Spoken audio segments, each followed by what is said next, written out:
Amém, igreja, povo de Deus. Vamos começar mais uma live aqui para a glória do Senhor Jeová, né? Porque toda a honra e toda a glória tem que ser dada somente a Ele, amém? Irmãos, eu já quero avisar vocês, né? Principalmente que do YouTube, que o chat ele está aberto para qualquer tipo de pessoas, né? Porque quando eu for dar o estudo, se as pessoas quiserem, né, tirar alguma dúvida referente ao estudo, mas como eu não tenho, eu até tenho controle sim, né? Se eu quiser desativar o chat eu desativo, mas eu gosto de deixar ativado, né? Caso algum irmão tenha alguma dúvida referente ao estudo. Então não dê consideração a qualquer comentário alheio que não provê, né? Não provém nada para nossa edificação pessoal e espiritual. Amém? Vou louvar dois hinos da harpa para a gente começar esse estudo. Paz do Senhor, os irmãos aí, todos os irmãos aí que estão entrando na live. Hoje o estudo vai ser sobre a igreja remanescente, né? E lembrando que a igreja remanescente não é só um lugar, né? A igreja remanescente não é só uma pessoa, não é só um lugar assim de igreja, né? A igreja é a gente. Então os remanescentes fiéis de Israel são aqueles que permaneceram, escolheram, né? E permaneceram fiéis à palavra do Senhor, né? E vamos ver todas as promessas que estão na palavra de Deus, todas não, né? As principais a esse grupo de pessoas, né? Que são os justos, fiéis. Vou louvar o hino 291 da harpa cristã, a mensagem da cruz. O de cruz se dirigiu, dela o dia fugiu, como emblema de vergonha e dor. Mas contemple esta cruz, porque nela Jesus deu a vida por mim, pecador. Sim, eu amo a mensagem da cruz, até morrer eu a vou proclamar. Levarei eu também minha cruz, e por uma coroa trocar. Desde a glória dos céus, o Cordeiro de Deus ao Calvário humilhante baixou. Essa cruz tem pra mim atrativo sem fim, porque nela Jesus me salvou. Sim, eu amo a mensagem da cruz, até morrer eu a vou proclamar. Levarei eu também minha cruz, e por uma coroa trocar. Aleluia. Nesta cruz padeceu, e por mim já morreu, meu Jesus, para dar meu perdão. Eu me alegro na cruz, dela vem graça e luz, para minha santificação. Sim, eu amo a mensagem da cruz, até morrer eu a vou proclamar. Levarei eu também minha cruz, e por uma coroa trocar. Eu aqui com Jesus, a vergonha da cruz, quero sempre levar e sofrer. Cristo vem me buscar e com Ele no lar uma parte da glória hei de ter. Sim, eu amo a mensagem da cruz, até morrer eu a vou proclamar. Levarei eu também minha cruz, e por uma coroa trocar. Glória a Deus, meus irmãos, olha que louvor lindo, né? Nós levaremos a mensagem da cruz e um dia nós vamos trocar por uma coroa, né? Glória a Deus, aleluia.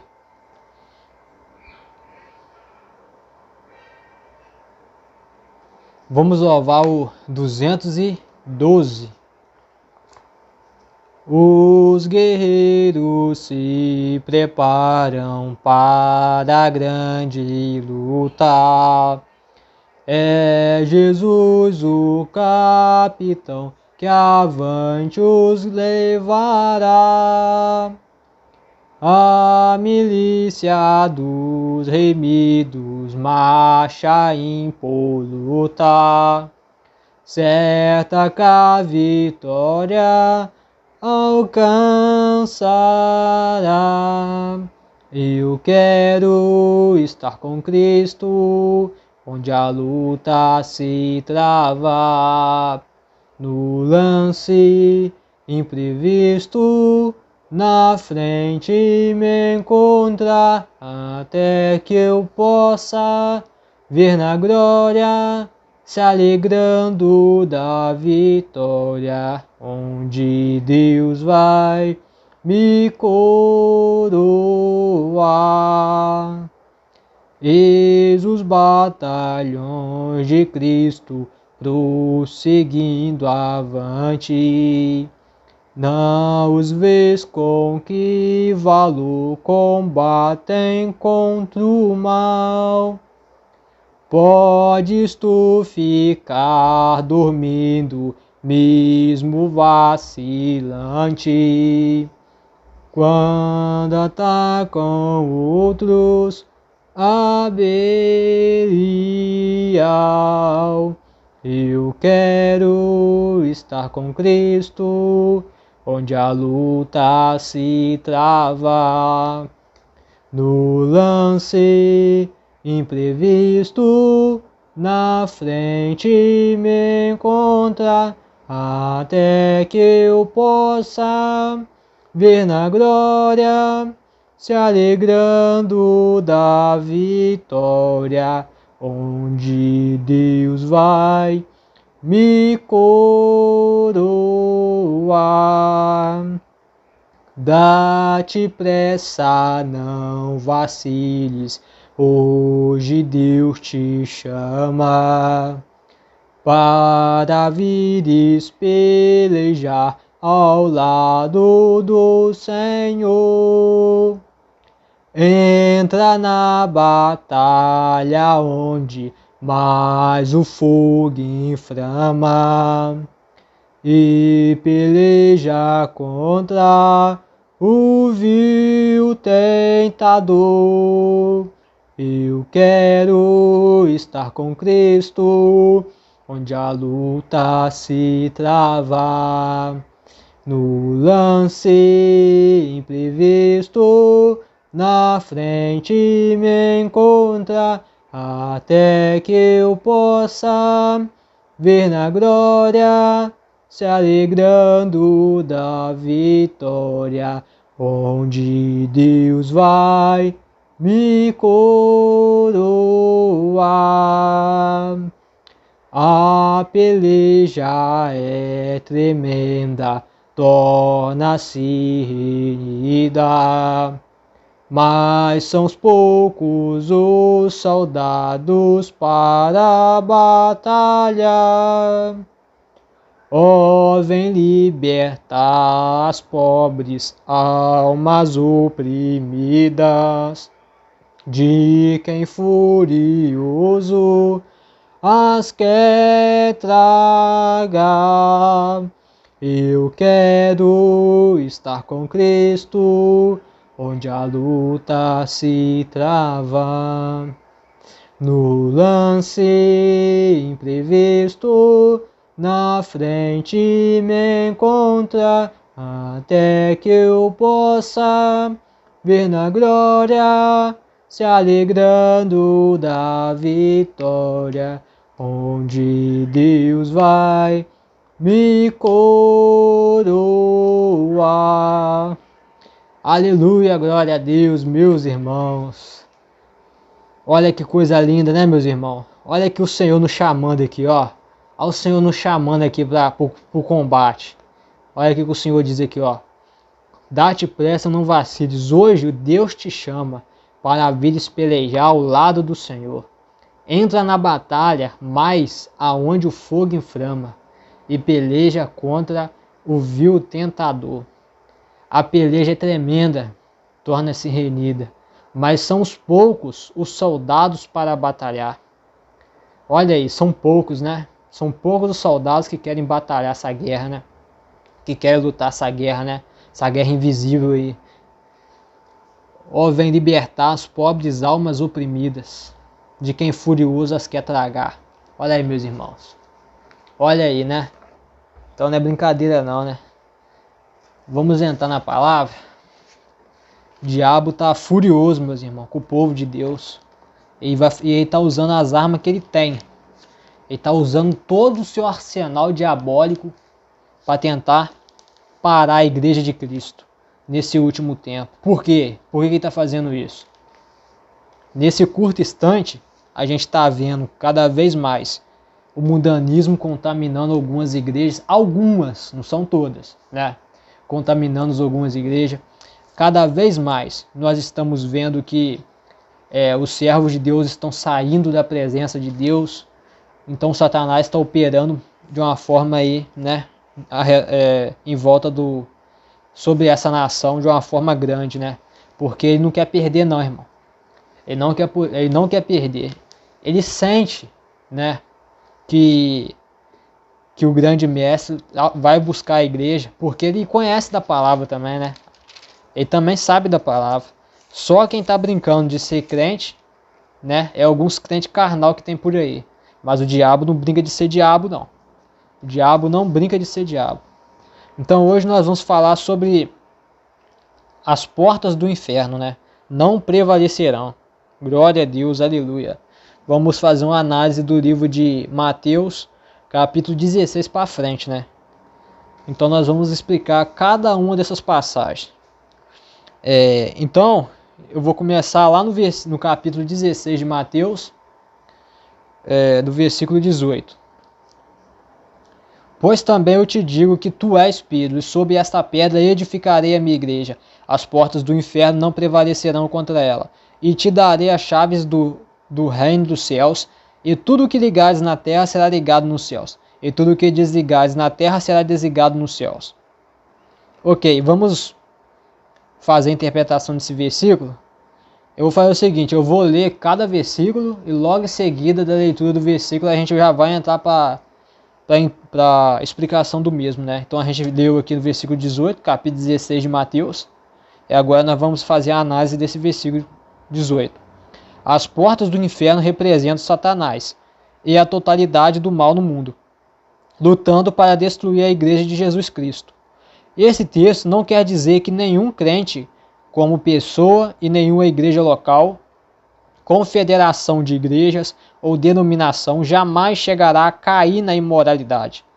Nos erros de doutrina ou na apostasia, o próprio Jesus predisse que muitos decairão da fé, e ele adverte as igrejas que estão abandonando a fé neotestamentária a voltar-se do pecado ou sofrer a pena da remoção do seu reino, né? Como diz Apocalipse capítulo 2, versículo 5, né? 1 Timóteo capítulo 4, versículo 1. Eu já gravei no canal um vídeo sobre a apostasia pessoal, né? Lá no meu canal do YouTube, quem quiser, só entrar na bio aí, que vai ser redirecionado lá para o YouTube. A promessa do versículo 18 não se aplica àqueles que negam a fé, nem às igrejas mornas. Então o que é a igreja morna? A igreja morna é a igreja que aceita tudo, né? Não tem pregação de remissão de pecado, a doutrina é extremamente larga, pode tudo, tudo pode, tudo é aceito, né? Então essa é a igreja morna. O que Cristo quer dizer é que, a despeito de Satanás, fazer o pior que pode a despeito da apostasia que ocorrerá entre os crentes das igrejas que ficam mornas e dos falsos mestres, que se infiltram no reino de Deus, a igreja não será destruída. Deus, pela sua graça, sabedoria e poder soberano, sempre terá um remanescente de crentes e de igrejas, que no decurso de toda a história da redenção, permanecerá fiel ao evangelho original de Cristo e dos apóstolos, e que experimentará a comunhão com ele, o senhorio de Cristo e o poder do Espírito Santo, como povo genuíno de Deus. Esses crentes demonstrarão o poder do Espírito Santo contra Satanás, o pecado, a doença, o mundo e as forças demoníacas. E essa igreja que Satanás, com todas as suas hostes, não poderá destruir nem resistir. Glória a Deus, aleluia, meus irmãos. Olha que coisa linda. Então é essa igreja aqui, meu irmão. O capeta não tem poder, meu irmão. Essa igreja aqui que o diabo bate de frente, mas cai. Passa vergonha. É essa igreja aqui. Olha aqui que a palavra de Deus diz, ó. Como povo genuíno de Deus, esses crentes demonstrarão o poder do Espírito Santo contra Satanás, o pecado, a doença, o mundo e as forças demoníacas. É essa igreja que Satanás, com todas as suas hostes, não poderá destruir nem resistir, né? Então, essa igreja, né, que fala... Essa igreja que é o remanescente fiel, né? Quem é o remanescente fiel? É aquele que permanece fiel ao evangelho original de Cristo e dos apóstolos, e que experimentarão a comunhão com ele. Então, é essa igreja que tem o poder de resistir o diabo.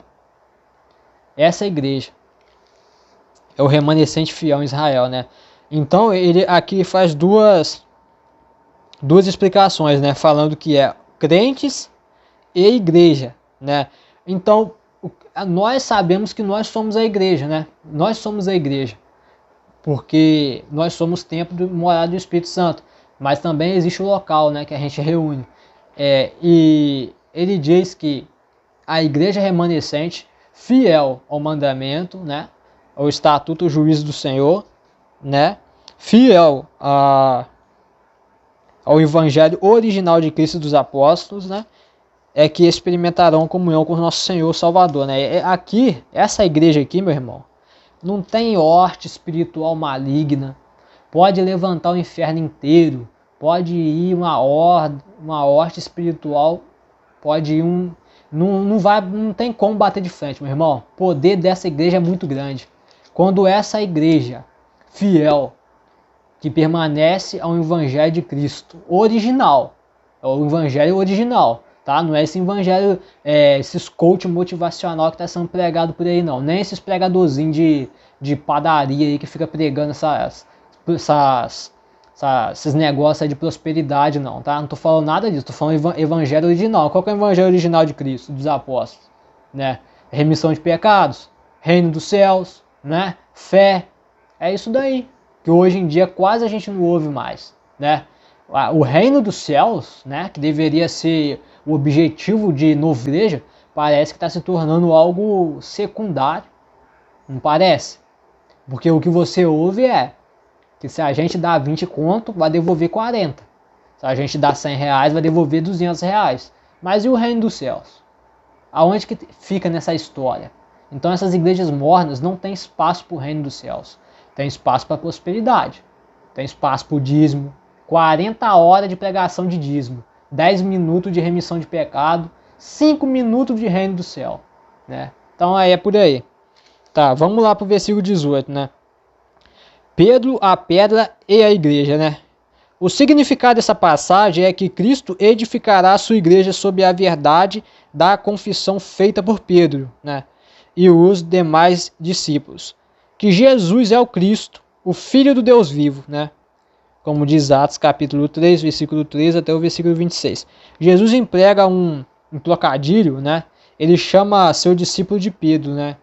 Que do grego Petros, que significa uma pedra pequena. A seguir, ele diz, sobre esta pedra, né, que significa uma grande rocha maciça ou rochedo, edificarei a minha igreja, sobre a confissão feita por Pedro. Então aqui a gente pode descobrir duas verdades, né? A primeira verdade, é Jesus Cristo que é a pedra, tá? O único e grande alicerce da igreja. 1 Coríntios capítulo 3, versículo 11. Pedro declara que Jesus é a pedra viva, eleita e preciosa, a pedra que os edificadores reprovaram, né? 1 Pedro capítulo 2, versículo 4 até o versículo 7. E Atos capítulo 4, versículo 11. Pedro e os demais discípulos são pedras vivas, como parte da estrutura da casa espiritual, a igreja, que Deus está edificando, né? 1 Pedro capítulo 2, versículo 5. Qual é a segunda verdade? Em lugar nenhum as escrituras declaram que Pedro seria a autoridade suprema e infalível sobre todos os demais discípulos, né? Atos capítulo 15, Gálatas capítulo 2, versículo 11. Nem está dito também na Bíblia que Pedro seria sucessores infalíveis, né? Representantes de Cristo e cabeças da igreja. Tais ideias são injunções do homem e não a verdade das escrituras. Tá, aí no meu canal, aqui tá recomendando um estudo chamado A Igreja. No meu canal tá lá, quem quiser. Tá, aqui tá falando, acha-se uma exposição da doutrina da igreja, como aparece aqui em outras partes da Bíblia, né? Então, quem quiser, o estudo da igreja lá, tá lá no meu canal, tá? Então aqui fala, né, meus irmãos, que Jesus Cristo é a pedra, né? Ele é o único grande alicerce da igreja. Glória a Deus, aleluia. E Pedro e os demais discípulos são as pedras vivas, participantes da estrutura da casa espiritual, que é a igreja, que Deus está edificando, né? Glória a Deus. Então vamos lá para o versículo 19 do capítulo 16, que diz assim: Eu te darei as chaves do reino dos céus, e tudo o que ligares na terra será ligado nos céus, e tudo o que desligares na terra será desligado nos céus. Vamos à análise do mesmo, né? Análise do versículo 19. As chaves representam a autoridade que Deus delegou a Pedro. E a igreja é a igreja, né, no caso. Estas chaves são usadas para repreender o pecado e levar a efeito a disciplina eclesiástica, né? Orar de modo eficaz em prol da causa de Deus na terra. Dominar as forças demoníacas e libertar os cativos, né? Anunciar a culpa do pecado, o padrão divino da justiça e o juízo vindouro, como diz em Atos capítulo 2, versículo 23. Proclamar a salvação e o perdão dos pecados para todos quantos se arrependem e creem em Cristo. João capítulo 20, versículo 23. Atos capítulo 2, versículo 37 até o versículo 40. Então olha que interessante. Interessante, né? Então vou ler até de novo aqui. Então aqui está falando que essas chaves, o que é a chave aqui, né? Do versículo 19. Eu te darei as chaves do reino dos céus. Aqui está falando que as chaves são 5 características. A primeira característica é repreender o pecado e levar a efeito a disciplina eclesiástica, né? Segundo, orar de modo eficaz em prol da causa de Deus na terra. Terceiro, dominar as forças demoníacas e libertar os cativos. Quarto, anunciar a culpa do pecado, o padrão divino da justiça e o juízo vindouro. Quinto, proclamar a salvação e o perdão dos pecados para todos quantos se arrependem e creem em Cristo. Glória a Deus, aleluia. Só essa primeira chave aí muita gente não pega, né? Só essa primeira chave aí muita gente não quer saber, né? Essa primeira chave aqui, ó. Repreender o pecado e levar a efeito a disciplina eclesiástica. Muito difícil, meu irmão. Mas hoje em dia é extremamente difícil alguém que tem essa chave na mão aí. Extremamente difícil. Quem dirá as 5 chaves? Se a primeira tá difícil, quem dirá as 5, né? Mas aqui a palavra de Deus está falando, né? Que sempre terá um remanescente fiel a Israel. Então a gente não pode perder esperança, não. Vamos perder esperança, não, irmão. Vamos lá no versículo 24 agora, né? Então disse Jesus aos seus discípulos: se alguém quiser vir após mim, renuncie a si mesmo, tome sua cruz e siga-me. Olha aí, o que Jesus disse, né? Quanto o evangelho está sendo pregado, que a pessoa aceita Jesus e não renuncia a nada. O evangelho sem renúncia nem pode ser chamado de evangelho. Nem pode ser chamado de evangelho. É qualquer outra coisa, menos evangelho. Então vamos ler sobre isso. Versículo 24. Tome sua cruz, tome sobre si a sua cruz, né? Tá.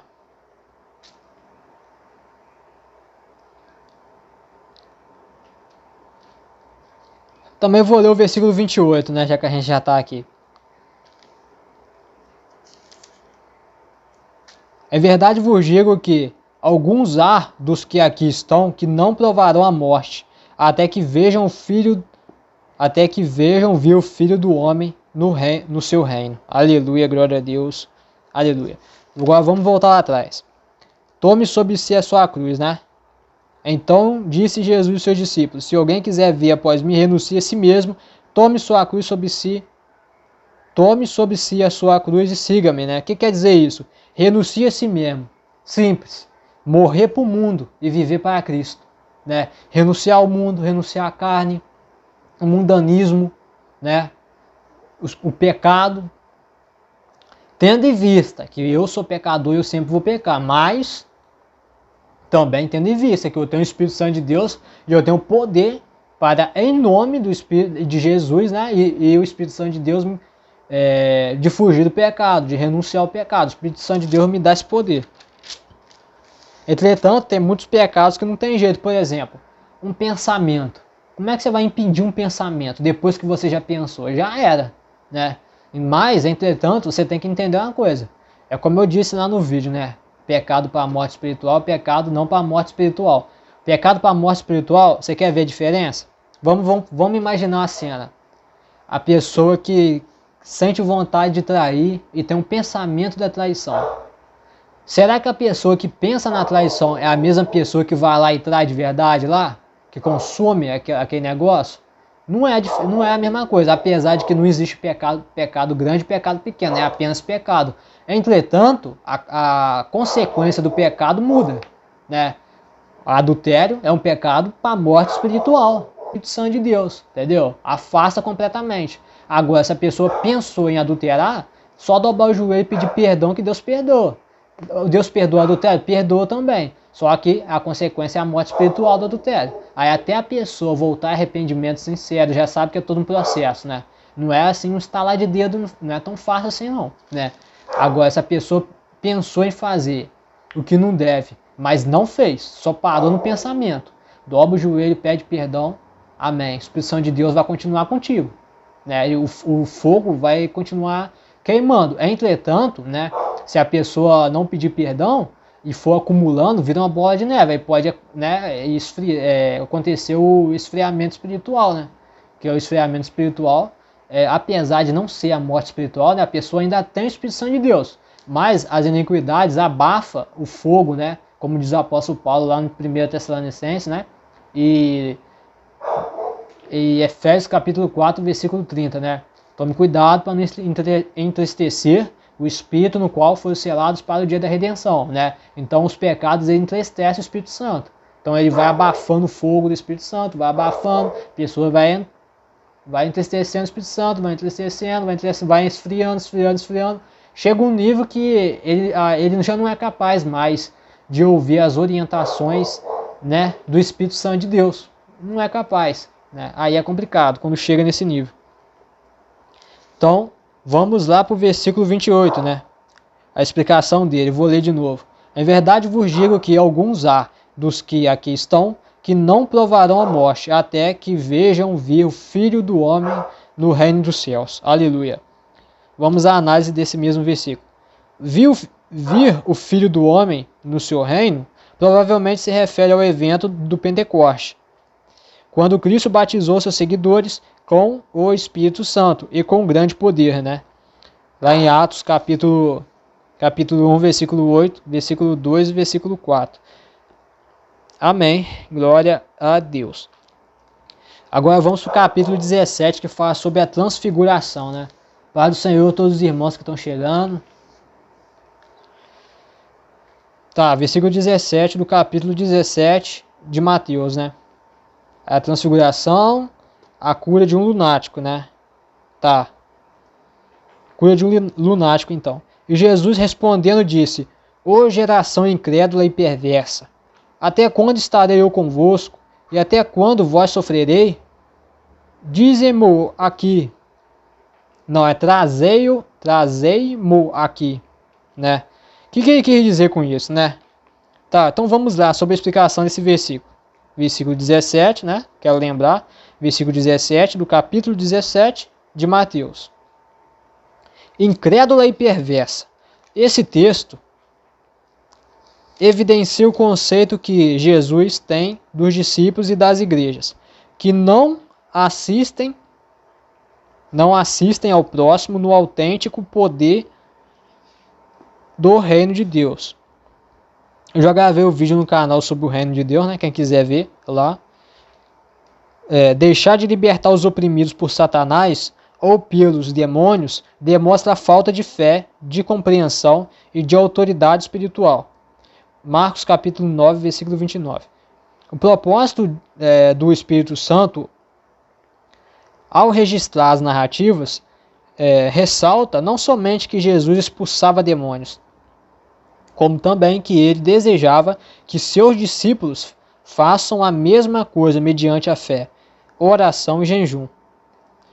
Também, né, tá falando aqui sobre o poder sobre Satanás e os demônios. O vídeo também deve estar gravado no canal, né? Jesus fica profundamente entristecido quando o seu povo deixa de participar do seu ministério quanto às forças de Satanás. Marcos capítulo 9, versículo 28 e versículo 29. Lucas capítulo 9, versículo 1. Né? E João capítulo 14, versículo 12. Então, meus irmãos, Jesus ele queria, né, que eles participassem do ministério de lutar contra as forças do inimigo, né? E essa passagem fala que deixar de libertar os oprimidos por Satanás ou pelos demônios demonstra uma grande falta de fé e de compreensão e de autoridade espiritual. Então, meus irmãos, oprimido por Satanás também são aqueles irmãozinhos, né? Aqueles irmãozinhos que saíram da igreja, né? Por mais que a igreja, tem gente que usa essa desculpa, essa desculpa é tão velha, sabe? Eles deviam inventar uma desculpa mais nova, né? Que eles falam assim: não, a igreja é muito grande, então não tem como a gente visitar todos os irmãos. Eu tenho tanto compromisso, irmãos.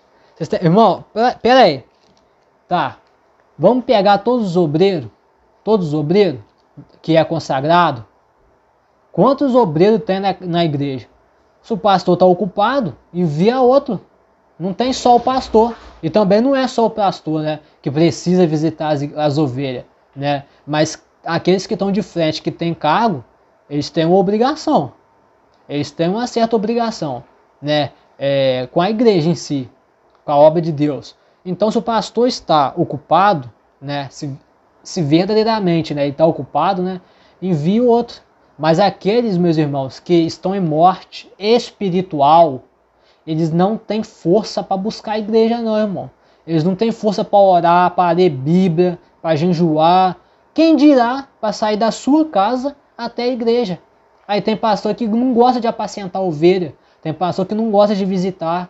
sabe? Só quer ficar em WhatsApp, em Telegram, Instagram, Facebook, enquanto a ovelha tá lá desgarrada lá, ó, né? Eu vejo isso direto, né? Eu participava de uma oração, né, com alguns irmãos, no asilo, né, que ficava lá os idosos acamados na cama. Aqueles idosos ali, se os irmãos, não, né, se a gente não fosse lá visitar eles ficavam lá, meus irmãos. É inacreditável, ninguém levava Santa Ceia para eles, ninguém ia lá orar, se não, né? Então, naquela hora ali, que o pastor deveria, né, cuidar da ovelha. E cadê? Cadê, né? Mas é aquela coisa, né, meus irmãos? É aquela coisa, né? Naquele lugar, um lugar assim, hospital, né? Um lugar assim mais humilde, assim, de morador de rua, um lugar mais humilde de asilo, né? Dessas coisas assim, não tem o que o pregador de prosperidade busca, né? Que no caso é o dinheiro, né? Porque tem uns que se você molhar a mão, eles vão te visitar e pode estar chovendo chuva de pedra, que eles vão te visitar, né? Não estou dizendo que todos são assim, né? É mentira falar que todos são assim. Ainda tem os remanescentes fiel em Israel. Ainda tem os justos, né? Que tem temor no nome do Senhor. Mas tem muito aí que não tá nem aí pra ovelha, ó. Tá nem aí. A ovelha tá em casa, entendeu? Depressão, o outro tá pensando em suicídio, o outro tá armando corda para pendurar no pescoço para se matar. Complicado, né? Como é que faz? Você acha que Deus não vai requerer da mão dele, não? Naquele grande dia? Com certeza vai requerer, irmão. Então vigia aí, tá? Muitos são aqueles que querem pegar cargo dentro de igreja, né? Sabe por quê? Status social. Status social é isso aqui, ó. Status social é isso aqui, mas a responsabilidade vai querer pegar? Vai querer pegar? Vai? A responsabilidade de visitar os irmãos, a responsabilidade de anunciar o evangelho, libertar as pessoas das garras de Satanás, é libertar do pecado, né? E a pregação de prosperidade não tem poder para libertar ninguém de pecado nenhum, não, tá? A única pregação que gera frutos de arrependimento é a remissão de pecado. É a remissão de pecado em muitas igrejas que tem por aí, tá deixando de ser pregado, tá? Só milagre, bênção, prosperidade, Jesus só quer meu coração, não importa o que eu faço, Deus vai me aceitar. Ué, mas a palavra de Deus fala que o meu pecado é o que causa separação entre eu e Deus, então não importa o que eu faço. Então isso daí tá um tanto quanto estranho, essas doutrinas largas aí, né? Essas igrejinhas largas aí, né? Enfim, deixa quieto. Jesus já falou aqui, né, que essa promessa que a gente está lendo aqui, meus irmãos, da chave, essa promessa aqui de que todas as hostes espiritual do mal, do diabo, não prosperará. Isso daqui, meus irmãos, vocês têm que entender que isso daqui é para o remanescente fiel. Isso daqui é para aquele que é fiel à palavra. Isso daqui não é para a igrejinha de porta larga, não, meu irmão. Isso daqui não é para esse tipo de igreja, não. Então vamos lá, versículo 20. E Jesus lhes disse: por causa da vossa pequena fé, porque em verdade vos digo, que se tiverdes fé como um grão de mostarda, direis a este monte: passa daqui para acolá, e há de passar, e nada vos será impossível. Mas esta casta de demônios não se expulsa senão pela oração e pelo jejum. Olha aí, olha aí. O que ele disse sobre o demônio? Vou até ler de novo. Mas esta casta de demônios não se expulsa senão pela oração e pelo jejum. O que é casta? Espécie, né? Então significa o quê? Que o mundo espiritual ele é extremamente organizado. Extremamente organizado. Então existe espécie de demônios diferentes. Espécie de seres malignos diferentes. Existe uma hierarquia no mundo das trevas entre os demônios menos poderosos e os demônios mais poderosos. O nosso Deus é mais poderoso que todos eles, com certeza. Mas isso ilustra lá em Daniel, né? Que Daniel estava orando e tinha um demônio lá impedindo as orações dele, né? Impedindo não, atrasando, né? Atrasando a oração dele. E aí Deus, o que ele faz? Manda o reforço, né? Ele manda outro anjo, aí sim, conseguiu liberar. Então, meus irmãos, o mundo é sério, meus irmãos. Existe um mundo espiritual aí, entendeu? Existe um mundo espiritual aí. Vamos fazer a análise. Jesus fala de uma fé que pode remover montanhas, operar milagres e curas. e realizar grandes coisas para Deus. Que fé é essa de que Jesus fala? A fé genuína é uma fé eficaz que produz resultados. Nada vos será impossível. Esta fé não é uma crença na fé, como uma força ou poder, mas fé em Deus. Olha, interessante. Muitas vezes eu vi isso. Muitas vezes eu vi isso, que a pessoa falava assim para mim, ó, você tem que ter fé, né? Mas no sentido assim, a fé genuína é uma fé eficaz que produz resultado. Nada vos será impossível. Aí muitas pessoas falam assim, você tem que ter fé, mas nesse sentido aqui, ó, esta fé não é uma crença na fé, né? Como uma força ou poder. Muitas pessoas tinham essa ilusão, né? Mas aqui está falando, mais fé é em Deus. A fé tem que ser em Deus, meu irmão. Né? Marcos capítulo 11, versículo 22. Esta fé é uma obra de Deus que tem lugar no coração do cristão. Marcos capítulo 9, versículo 24. É a plena certeza que Deus transmite ao coração de que nossa oração é respondida. Marcos capítulo 11, versículo 23. Esta fé é criada interiormente no crente, né? Ou seja, no nosso interior, pelo Espírito Santo. Não podemos produzi-la em nós mesmos, mesmo por meio da nossa mente, né? Romanos capítulo 12, versículo 3. Eu quero falar um negócio importante aqui, tá? Espírito Santo de Deus, ó, acabou de pensar na minha cabeça aqui. Tem gente que acredita em um negócio chamado lei da atração. Já ouviu falar? Lei da atração. Basicamente a lei da atração é assim. A pessoa pensa, né, que através dos pensamentos positivos o universo vai trazer aquilo que ele quer, né? De uma forma aleatoriamente, né, no seu dia a dia, no seu âmbito social. Irmão, eu não acredito nisso. Eu não acredito nisso, tá? Eu acho assim, a gente pode ficar parado aqui e ficar pensando assim, pensamentos ótimos, né? Que vai acontecer com a gente, né? Entretanto, em si isso não é uma oração, né? Por que eu não considero uma oração? É porque isso daí tá mais para um âmbito, não sei, né? Que tem esses lances aí de energia, não sei o que, cosmos, universo, esse lance aí, né? Porque a nossa oração é começada,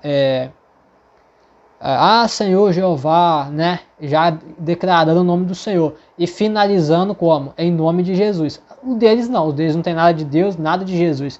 Só é um pensamento positivo, entre aspas. Eu não acredito nisso, meu irmão. Esse negócio de lei da atração para mim não existe, né? Por quê? Olha o que tá falando aqui, ó.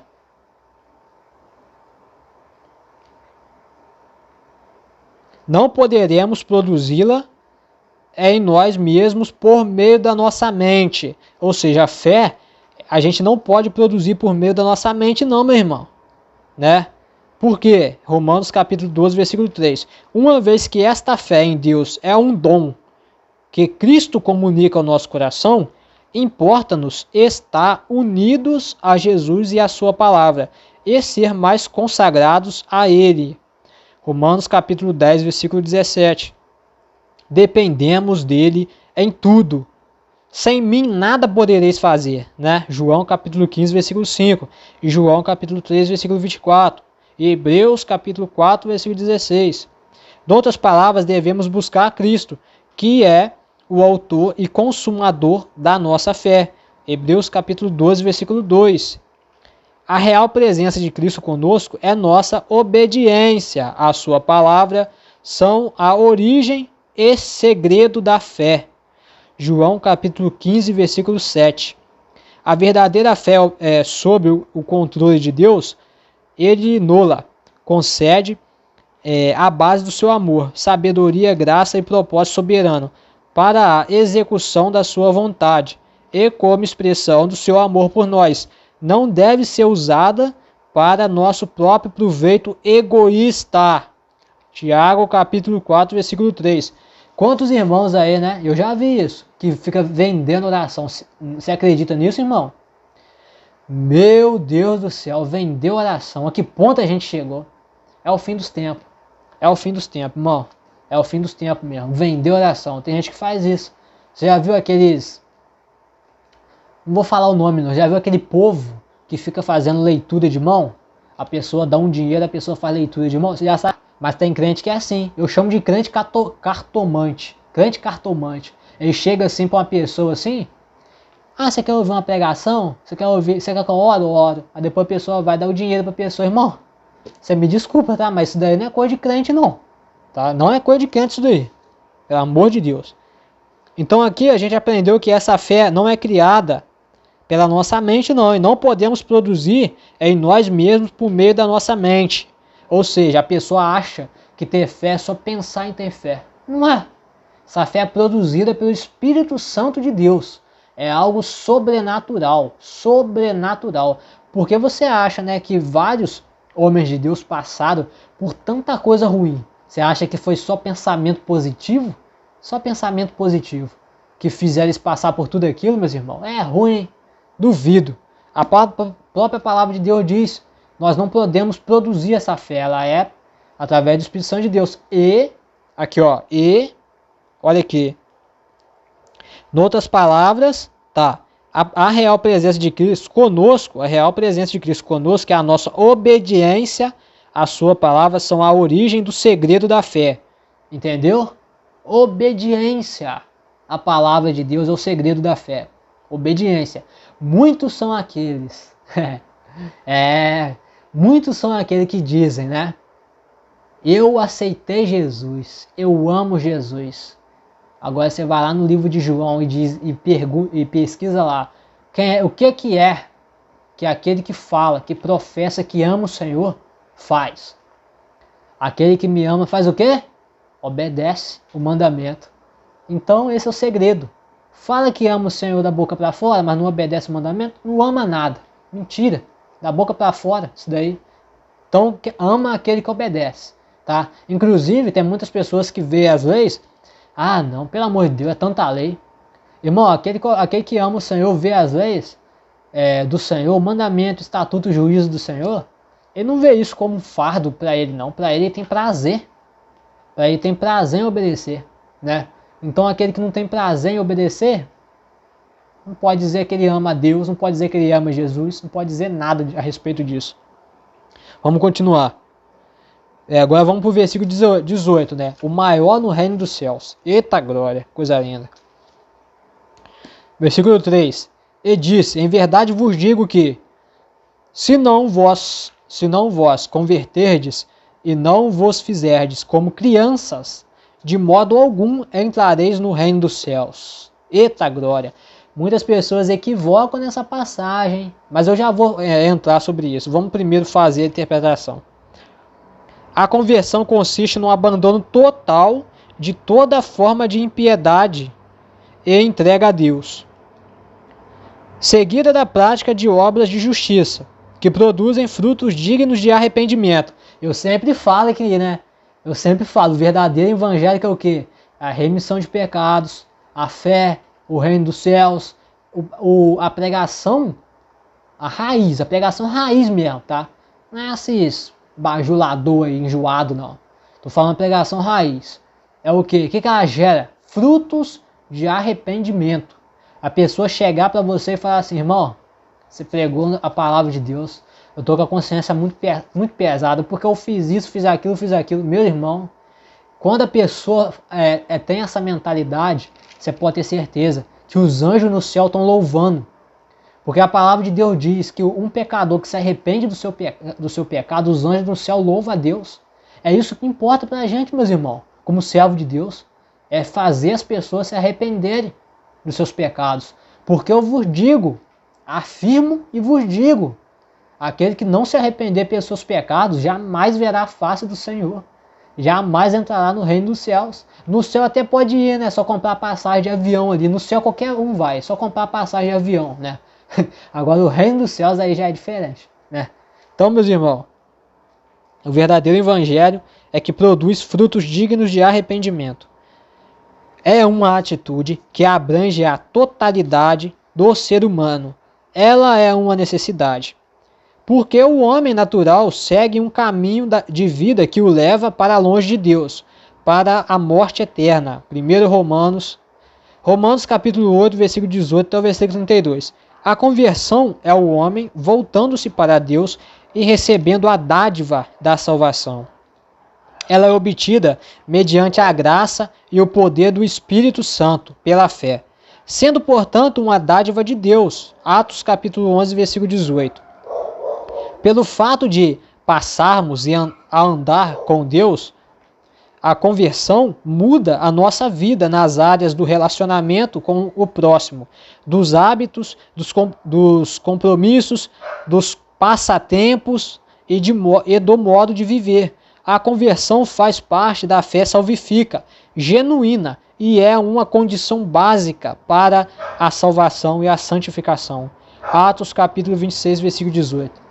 Olha que coisa maravilhosa, que coisa linda, né? Eu vou repetir algo aqui que eu achei interessante. Tá? Aqui está falando que pelo fato de passarmos a andar com Deus, a conversão muda, presta atenção, a conversão muda a nossa vida.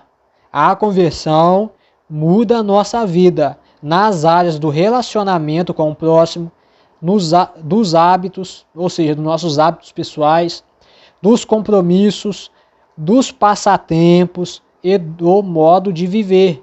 Então essas áreas da nossa vida tem que ter mudança. Não teve mudança? Não teve a conversão genuína, né? Não aceitou Jesus de verdade, em outras palavras, né?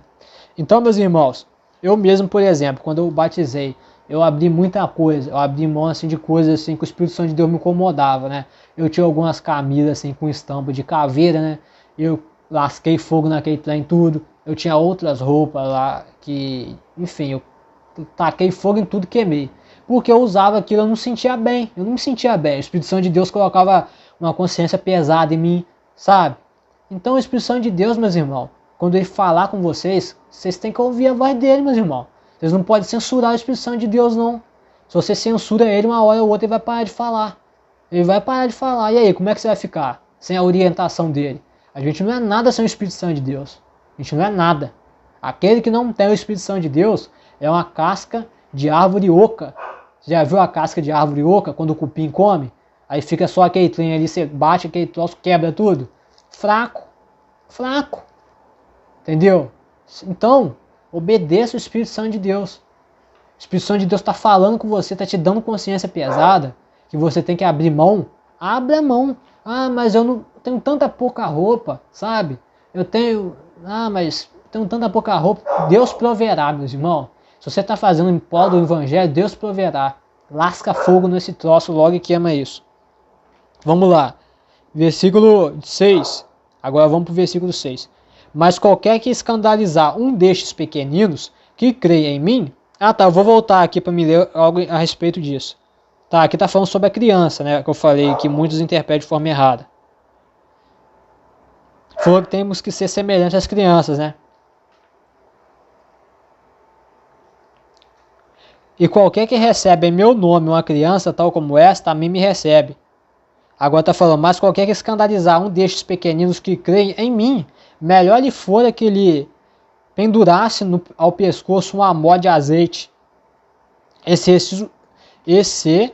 submergisse na profundeza do mar. Ué, como assim, né?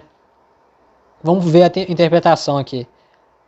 Segundo está escrito aqui, quem arruinar espiritualmente uma criança ou um crente sincero, incorrerá em maior ira de Cristo. Olha só. E aqui está dando duas verdades sobre isso. Presta atenção, isso daqui é importante. Olha só.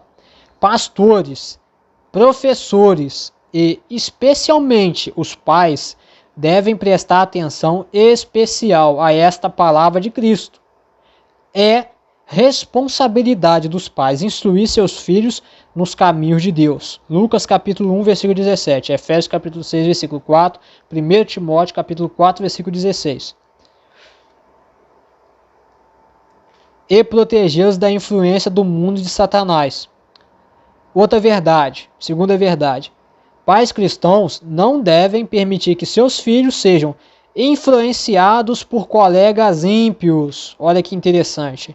Os pais devem tomar muito cuidado com os passatempos que eles permitem em casa e fora de casa para seus filhos. E também não descuidar-se do que se passa com os filhos quanto à educação na escola pública.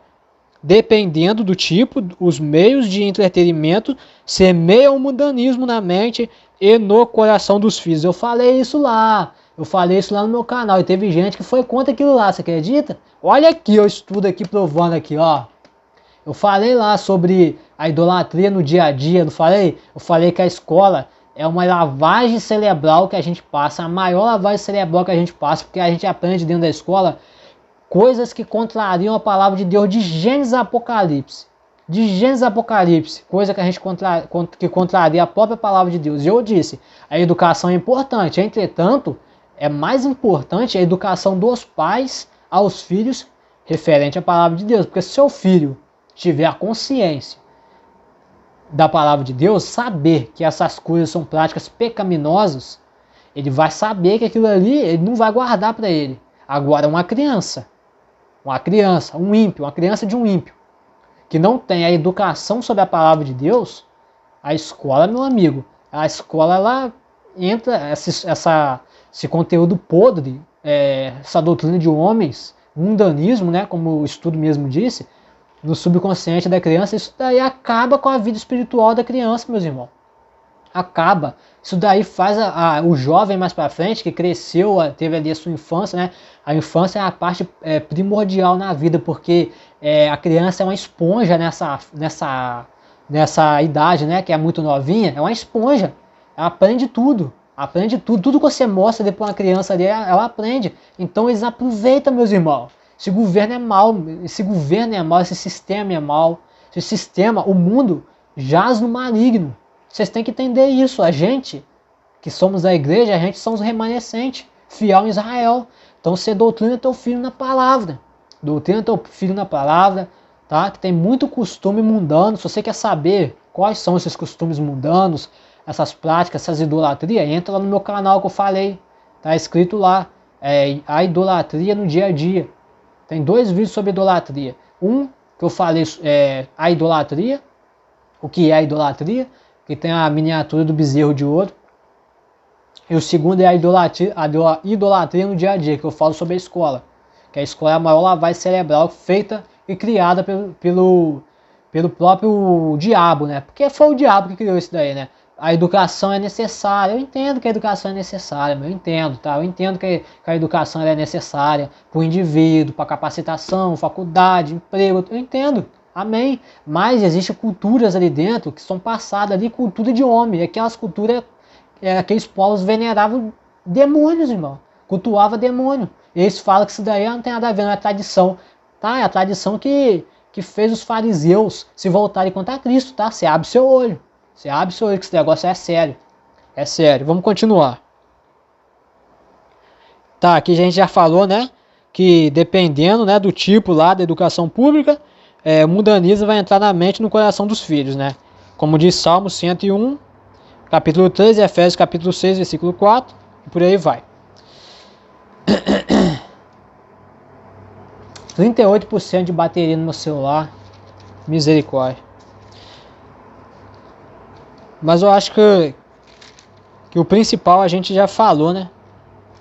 O principal a gente já falou, eu só vou continuar aqui até o final do versículo 18, não vou perder muito tempo não. Vamos lá ler o versículo, capítulo 18, né? Versículo 7. Ai daquele homem. Ai do mundo por causa dos escândalos. Porque é misto que vem os escândalos, mas ai daquele homem por quem o escândalo vem. Jesus adverte que, já estou lendo a explicação desse versículo, tá? Versículo 7, do capítulo 18 de Mateus.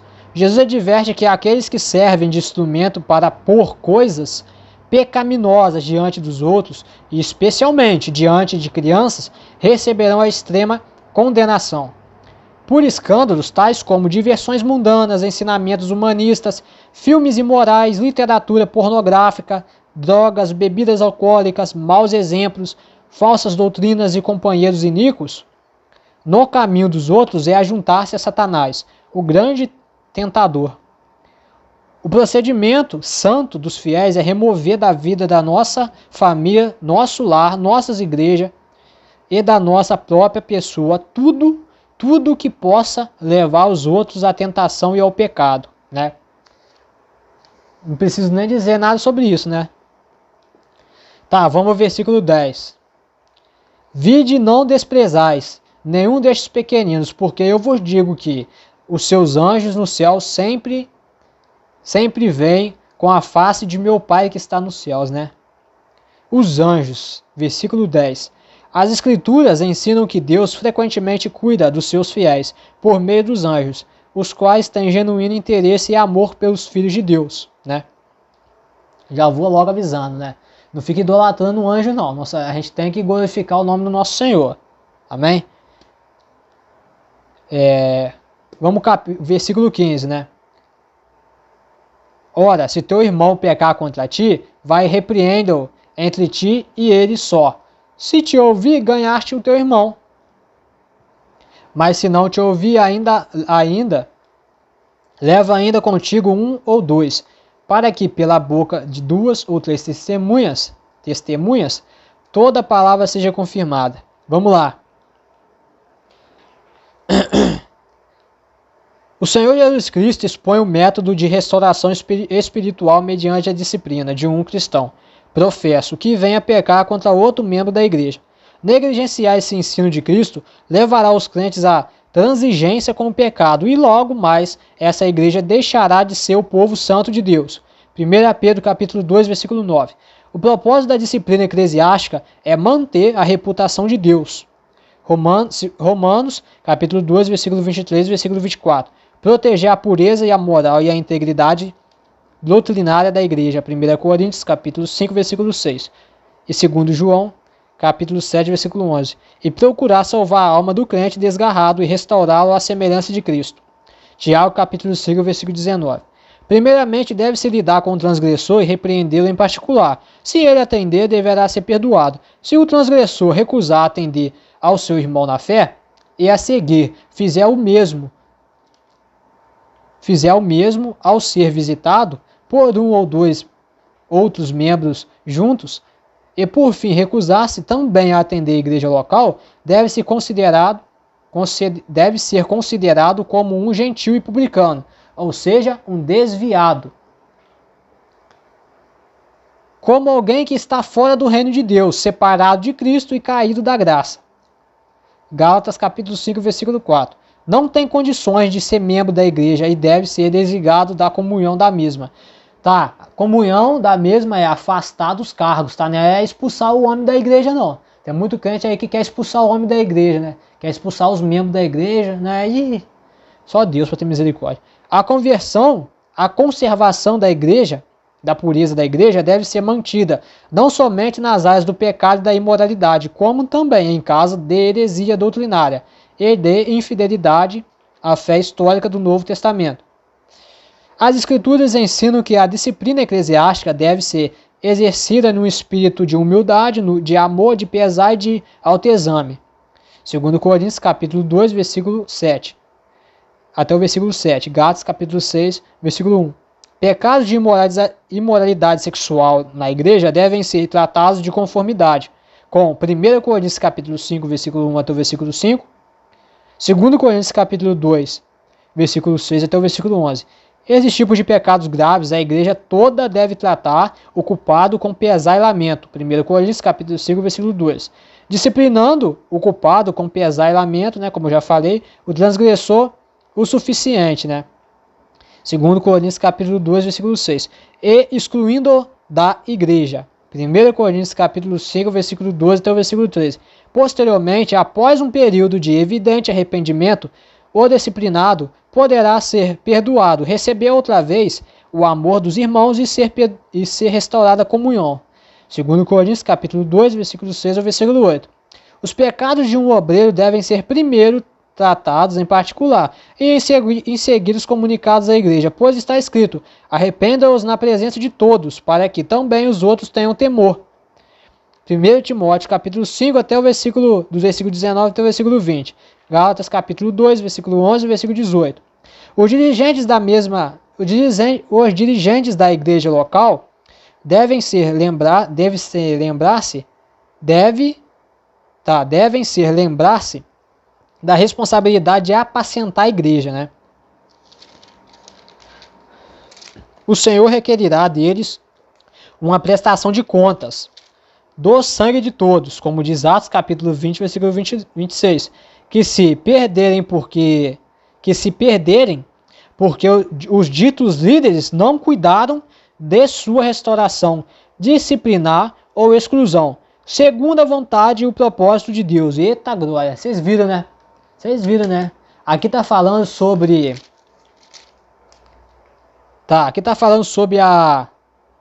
deixa eu ver. Eu queria encontrar a palavra correta, né, para poder. Aqui tá falando sobre a disciplina eclesiástica. Isso é importante. Muitas igrejas, meus irmãos, ficam lá, né, passando a mão na cabeça da pessoa, entendeu? A pessoa cometeu um pecado que fere o que a gente acabou de ler, né? Principalmente pecados relacionados à imoralidade sexual. Se é presbítero, chega no cantinho, conversa, entendeu? De boa. Pessoa mostrou arrependido, né? Amém. Não mostrou arrependido? Dependendo do pecado, aqui falou que tem que ter ser afastado dos cargos, né? Aqui está falando de exclusão da igreja. Eu acredito que a exclusão da igreja é afastado dos cargos, porque eu acho que não é apropriado a gente expulsar uma pessoa da igreja, né? Eu acho que, independente do pecado, a gente não pode expulsar ninguém da igreja, né? Essa é a minha opinião sobre isso, que a gente não deve expulsar ninguém da igreja. Entretanto, nós devemos seguir o propósito da disciplina eclesiástica, tá? A igreja tem que ter disciplina, tem que ter. Doutrina larga não leva ninguém para o céu. Ah não, Pedro, a doutrina não leva ninguém para o céu. A Bíblia diz, meus irmãos, que o caminho que leva à perdição ele é largo. Tem muitas igrejas que estão nesse caminho largo aí. Então o caminho que leva para o céu é o que? É estreito. Então a gente tem que ter disciplina. Tem que ter disciplina eclesiástica. Tem que ter disciplina. Tá? Tem que ter. Porque se não tiver, quem vai pagar por isso aqui vão ser aqueles que estão lá de frente. Atrás dos púlpitos. Né? Quer que eu leia aqui para você? Olha o que está escrito aqui. Olha que coisa linda aqui, ó. O Senhor requerirá deles uma prestação de contas do sangue de todos. Atos capítulo 20, versículo 26. Que se perderem porque os ditos, entre aspas, líderes não cuidaram da sua restauração, disciplinar ou exclusão, segundo a vontade e o propósito de Deus. Olha aí. Então, meus irmãos, muitos aqueles que se perdem, por quê? Porque na igreja não tem ordem. A igreja não tem ordem, entendeu? Tá tendo intriga, tá tendo conversa fiada. Chama quem tá participando dessa panelinha aí, rapaz. Chama quem tá participando no canto, entendeu? Conversa, busca conversar. E a Bíblia diz que tem que levar alguém, você não pode ir sozinho. Leva alguém para ser testemunho, ó. A gente foi lá na casa daquele irmão lá, entendeu? A gente chamou ele, mas infelizmente não teve jeito para ele não, porque ele não se arrependeu. Meu irmão fulano de tal aqui, fulano de tal tá como prova que ele não se arrependeu. E agora? Agora a gente já tem que partir para a exclusão desse membro. A partir de hoje, esse membro vai ser excluído dos seus cargos que ele possui, até de se voltar em arrependimento sincero. Enquanto isso, vai mofar no banquinho sentado. Não vai ter oportunidade, não vai cantar, não vai pregar. Se quiser vir na igreja, vai ser recebido, né? Vai ser recebido. Aqui que a Bíblia diz. Bem recebido não é para tratar mal, né? Mas é para poder ver ele como ímpio, tá? Ver ele como ímpio. Por quê? Olha aqui. Eu vou ler aqui. Posteriormente, após um período de evidente arrependimento, o disciplinado poderá ser perdoado, receber outra vez o amor dos irmãos e ser restaurada a comunhão. Ou seja, né? Após ele ser perdoado. Após ele ser perdoado. Né? E ser perdoado, qual o sentido de ser perdoado? Ele voltar em arrependimento. Tá entendendo? Sem arrependimento, vai ser um ímpio. tá? Sem arrependimento vai ser um ímpio. Hoje em dia, meus irmãos, infelizmente, a disciplina eclesiástica tem muitos líderes espirituais que fazem isso daqui, ó. Ó, vocês estão vendo aí, ó. Por quê? A Bíblia fecha quando a carteira abre. Entendeu? Pegou a visão? Então, esse negócio de cargo, infelizmente, hoje em dia virou mais uma troca de bens. Não é todas as igrejas, não. Ainda tem um seus remanescente fiel em Israel, que vive a sua vida baseado no livro de 1 Timóteo. Vou até abrir aqui para os irmãos. Faço questão de abrir. 1 Timóteo. E a bateria está indo embora. Amém. Mas Deus vai segurar essa bateria do celular e até eu acabar de ler com os irmãos. Olha aqui. O que a Bíblia diz aqui, ó. 1 Timóteo capítulo 3. A chave de toda a consagração dentro da igreja. 1 Timóteo capítulo 3. Infelizmente, muitos não estão nem aí para essa passagem. Nem aí. Não estão nem aí. O negócio deles é tratar especial aquele que dá mais. Entendeu? Quer ser consagrado? Molha a mãozinha do fulano. Então, muitos são assim. Muitos são assim. E eu posso afirmar aos irmãos que, baseado no estudo que a gente leu, isso não pode acontecer. Tá? Não pode acontecer. Se acontecer, isso é um grave sinal de mundanismo. Tá? Um grave sinal. Um gravíssimo sinal. Quer que eu leio para você? Aqui, agora você vai entender o que a palavra de Deus diz sobre consagrar. E presta atenção para você ver se vai sair da minha boca a palavra dízimo, a palavra oferta, a palavra ajudar a obra, a palavra dar 20 que Deus vai devolver 40. Presta atenção se vai sair na minha boca. Olha o que eu vou ler para os irmãos. Os deveres dos bispos e diáconos. Esta é a palavra fiel. Se alguém deseja o episcopado, excelente obra deseja, convém, pois, que o dízimo o bispo, né? Sangue de Jesus tem poder, sai fora dízimo. Convém, pois, que o bispo seja irrepreensível, marido de uma mulher, vigilante, sóbrio, honesto, hospitaleiro, apto para ensinar, não dado ao vinho, não espancador, não cobiçoso de palavra torpe, mas moderado, não contencioso, não avarento, que governe bem a sua casa, tendo seus filhos em sujeição, com toda a modéstia. Olha aí. Porque se alguém não sabe governar a sua própria casa, terá cuidado da igreja de Deus? É lógico que não. Não, Teófito, para que exoberbecendo-se, não caia na condenação do diabo. Convém também que tenha um bom testemunho dos que estão de fora, para que não caia em afronta e no laço do diabo. Da mesma sorte, os diáconos sejam honestos, não de língua dobre, não dados a muito a vinho, ou seja, bebedor, pé inchado, bebedor de cachaça. Não cobiçosos, de torpe ganância, guardando o ministério da fé em uma pura consciência. E por aí vai. Se eu começar ali, eu não vou sair daqui hoje. Então, meus irmãos, olha aí o que a palavra de Deus diz. E eu não falei que a gente precisa molhar a mão de ninguém aqui para conseguir carguinho. Falei? Eu falei isso? Pois é. Pois é. O que a gente vai fazer, né?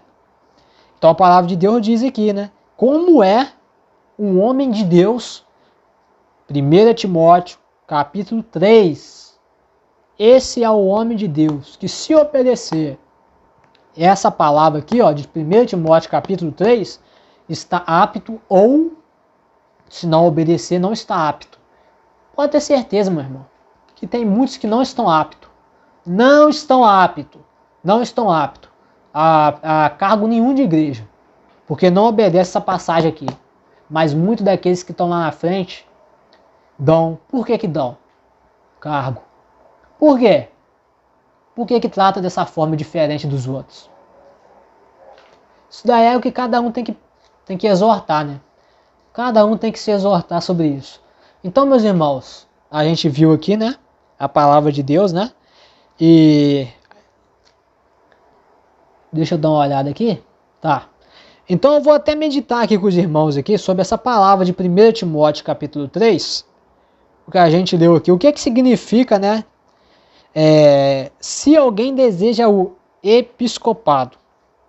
Para comentários sobre essa elevada qualificação do obreiro para o ministério, qualificações morais de pastor, né? Do pastor. Tá lá no meu canal o vídeo, né? Muitos são aqueles que desejam ser pastor, né? Pois é. Já gravei o vídeo lá no meu canal lá. Corre lá pra você ver, né? Se você não se ofender com aquilo que eu tô falando, né? Mas o que vai fazer, né? É a palavra de Deus. Número 2, seja irrepreensível, né? O candidato ao ministério deve ser irrepreensível. Que significa literalmente que não se pode atingi-lo. Isso tem a ver com a conduta manifesta e aprovada, inculpável e irrepreensível desde a sua conversão, na sua vida conjugal, na sua vida doméstica, na vida social e no trabalho. Ninguém deve ser cogitado para o ministério se houver contra ele acusações procedentes de imoralidade ou de transgressões graves. Pelo contrário, deve ser homem de reputação irrepreensível entre os membros da igreja e os de fora, por ter uma vida cristã exemplar, sem problemas morais, habituais ou incidentais. Este, portanto, pode servir de modelo para todos seguirem. Ouviram?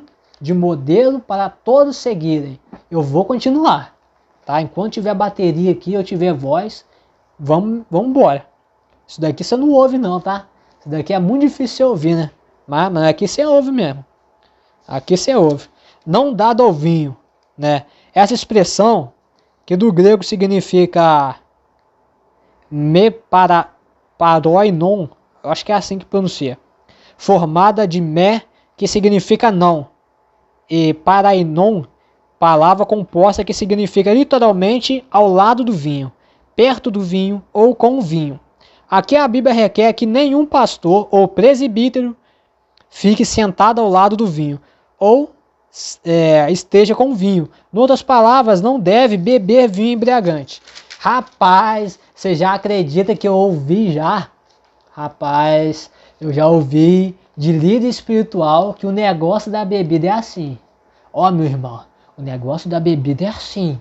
Você não pode ficar chapadão, você não pode ficar bêbado. O negócio é só você beber um pouquinho, porque Jesus bebia. Ué, se a gente viu que a gente acabou de ler aqui, né?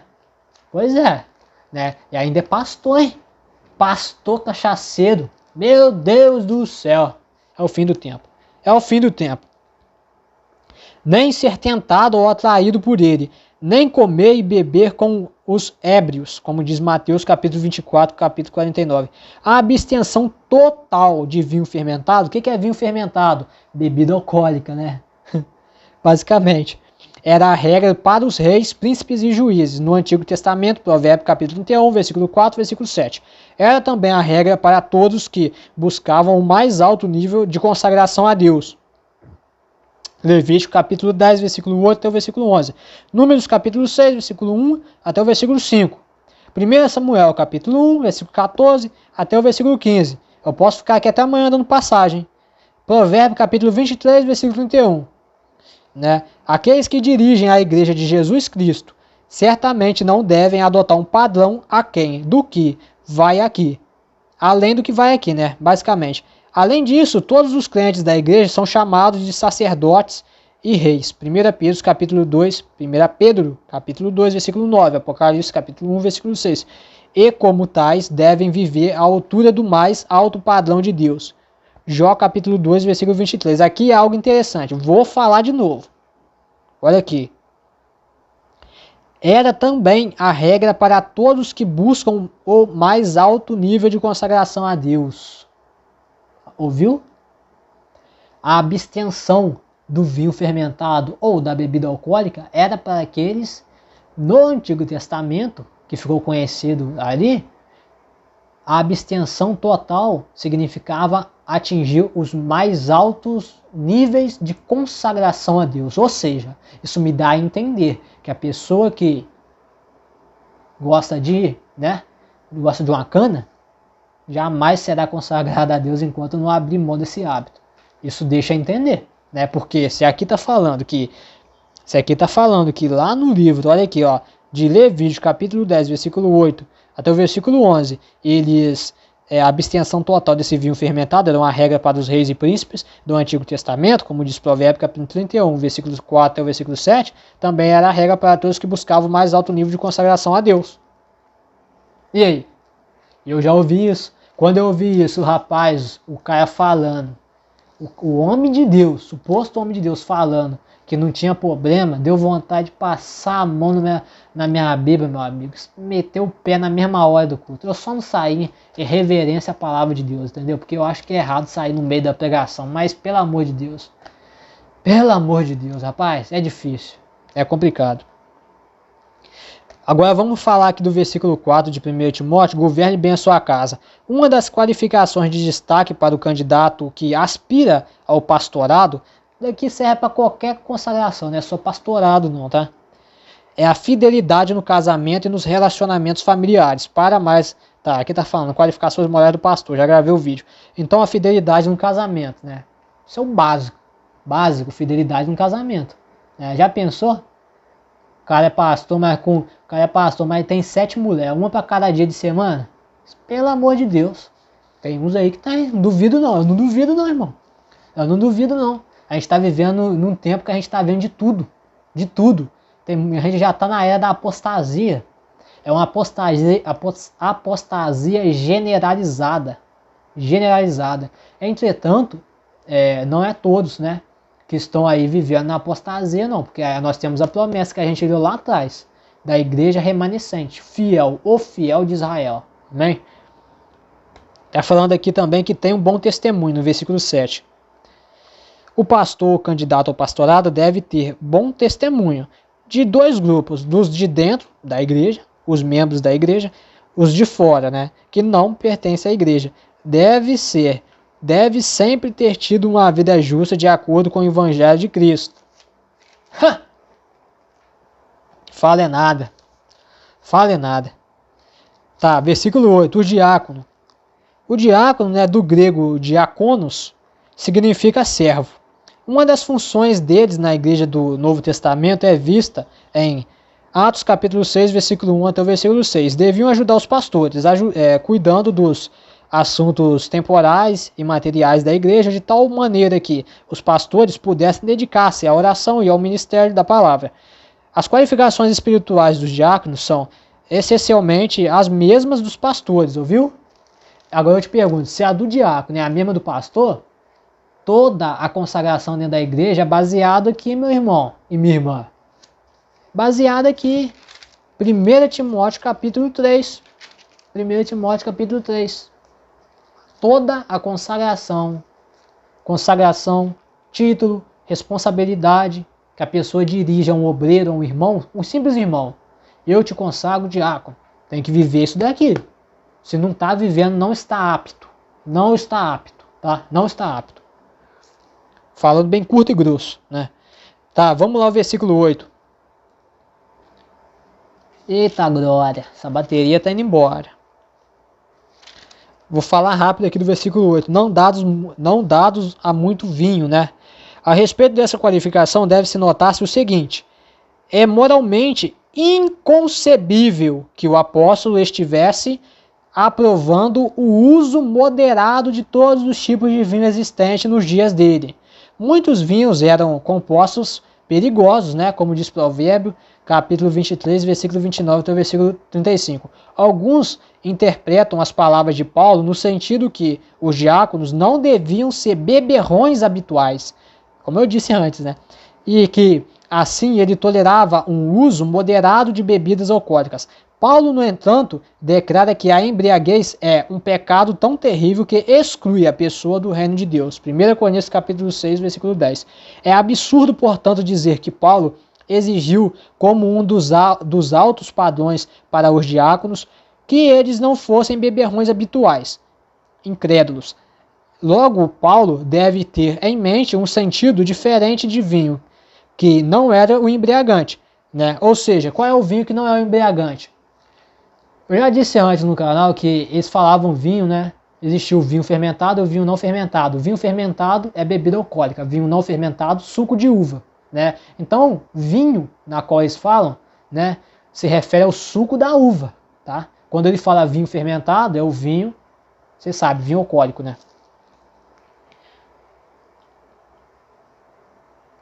O apego até mesmo ao vinho não embriagante era um vício comum nas sociedades pagãs e correspondia à glutonaria. Paulo estava enfatizando o autocontrole em todas as áreas da vida, inclusive nas boas, né? Onde está dito que não é comer bom. Não é bom comer muito mel, né? Provérbios capítulo 24, 25, versículo 20.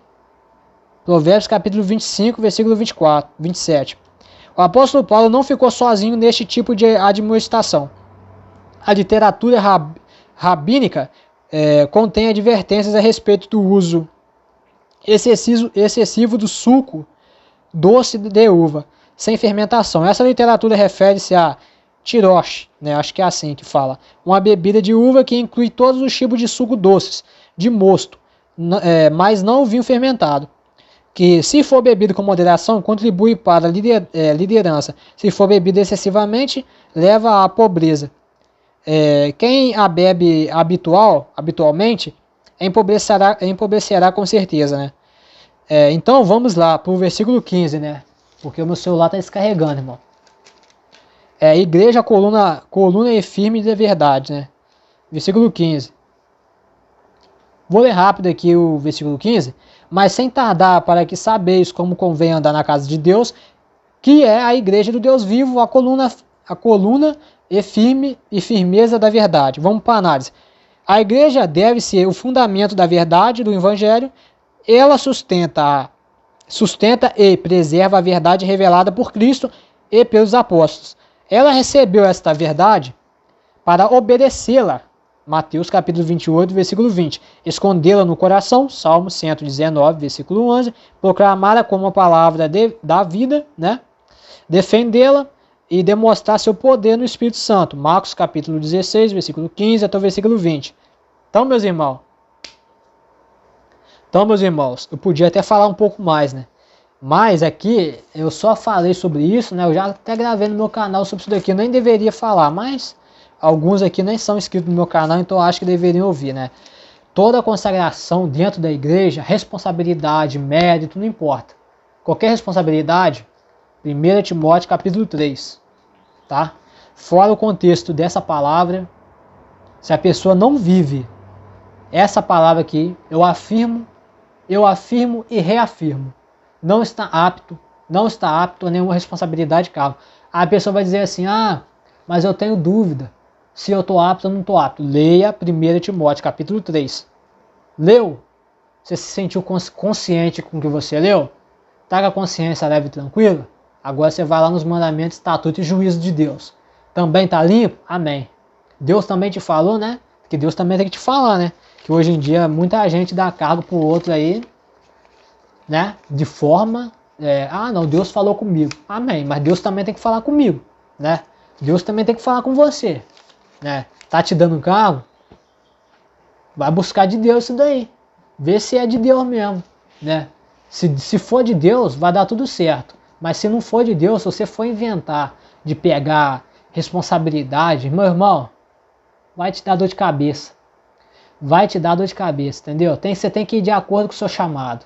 Não adianta a gente querer fazer muita coisa, querer dar um passo maior do que a perna. A gente tem que ir de acordo com o nosso chamado, entendeu? Então tem gente que não sabe nem qual é o chamado, entendeu? A pessoa tá lá na igreja e não sabe nem qual é o chamado. Aí já vai pegando qualquer responsabilidade. Nem ora a Deus para saber se é de Deus, não busca Deus. Não, a pessoa vai lá e fala, não, irmão, é de Deus, já odeio. Ué. E eu também tenho que saber que é de Deus. Você também tem que saber se é de Deus, né? Então, meu irmão, a palavra hoje, o ensino foi maravilhoso, né? Aprendemos as chaves do reino dos céus. Aprendemos que a igreja remanescente, a sorte espiritual das trevas, pode bater de frente que vai cair, vai passar vergonha. Nessa igreja remanescente vai passar vergonha. A igreja de doutrina larga, morda, aquilo ali já é a própria casa do diabo. Então, meus irmãos, fique com essa palavra, guarda no teu coração. Se você quiser ver depois, rever essa live, eu vou postar lá no YouTube, tá?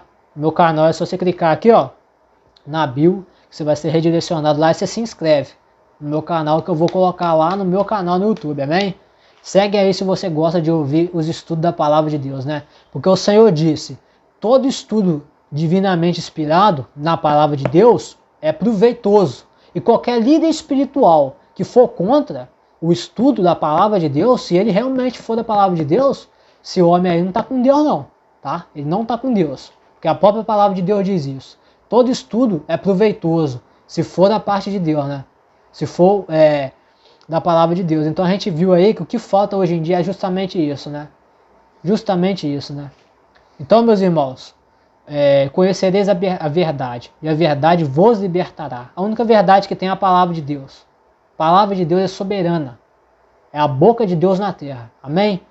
Então eu vou fechando a live aqui, né? Já quero me despedir dos irmãos. Que a paz do Senhor